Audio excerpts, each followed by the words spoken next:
eyiye erimanyiddwa nga Copyright and Neighboring Right Amendment Bill era nga abayimbi ne bannakatemba babaddewo mu Paalamenti butereevu nga bagoberera ebigenda mu maaso. Mu kusooka Ssaabawolereza wa gavumenti Kitiibwa Kiwanuka ayogedde ku bulungi bw'ebbago lino ne bye baluubirira okukolera abayimbi ne bannakatemba. Of the public to use the works of the artist are regulated by the law. It is not that when they produce the music, you are at liberty to use it for your benefit, for your commercial benefit without them benefiting from it. So yes, it's provided for. If you want to use it, you can agree with them.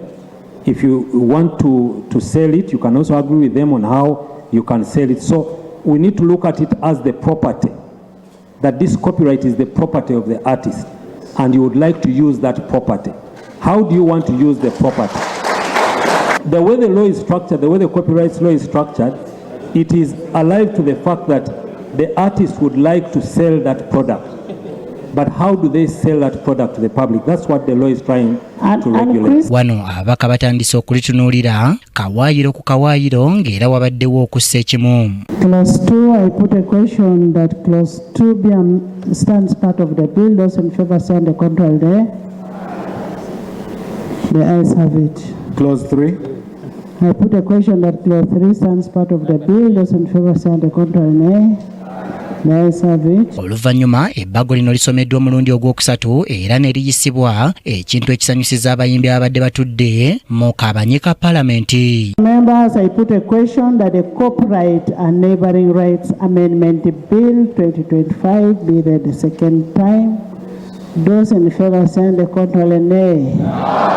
The ayes have it. The Copyright and Neighboring Rights Amendment Bill 2025. But the regulations help to remedy that.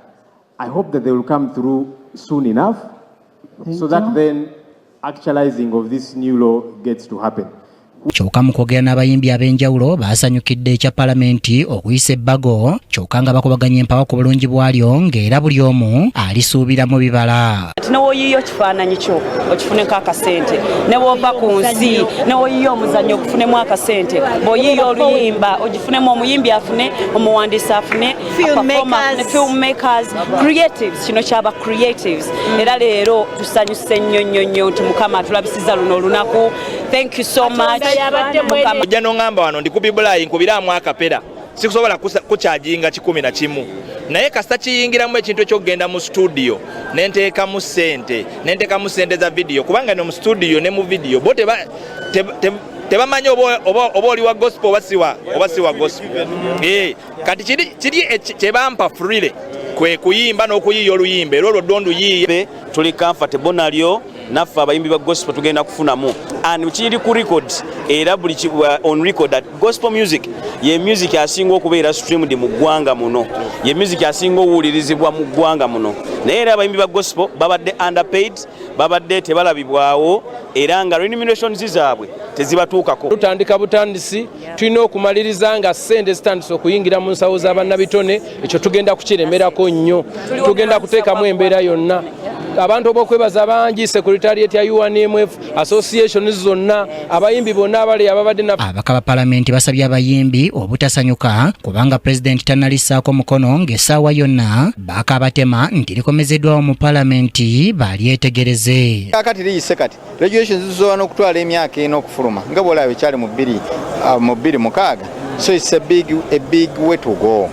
This excitement abayimbi baddeyo buzibaganya ate katulina we tulina okutandika. Copyright law nungi naye mubaddemu obuwaayiro nga bukontana n'ennono z'okukkiriza kubanga kati nga enzikiriza ezimu naddala abalokole tetukanya na kutunda njiri ate ng'ennyimba ze tuyimba ebeera njiri era ekyo kikontana n'ennono za Bayibuli.